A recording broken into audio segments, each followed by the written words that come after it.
तू जिजाऊ, तू सावित्री, अहिल्याची तू लेक आहे. तू कल्पना, तू सुनीता, आकाशात तुझी झेप आहे. सन्माननीय व्यासपीठ, वंदनीय गुरुजन वर्गा आणि माझे प्रिय मित्र मैत्रिणींनो, आज 8 मार्च आंतरराष्ट्रीय महिला दिन संपूर्ण जगभरात साजरा केला जातो. सर्वांना जागतिक महिला दिनाच्या हार्दिक शुभेच्छा. महिला आपल्या जीवनाचा आधारस्तंभ आहे. त्या आई, बहीण, पत्नी, मुलगी अशा विविध रूपात आपल्या आयुष्यात महत्त्वाची भूमिका बजावतात. महिला प्रत्येक क्षेत्रात पुढे येत आहे. शिक्षण, विज्ञान, क्रीडा, राजकारण, व्यवसाय आणि संरक्षण यासारख्या क्षेत्रात त्यांनी आपले समर्थ सिद्ध केले आहे.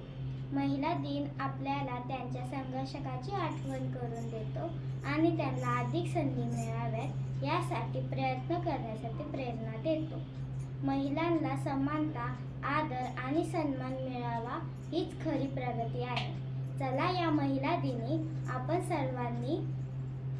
सर्वांनी शिकूया की महिलांना समानता आणि संरक्षण मिळालेच पाहिजे.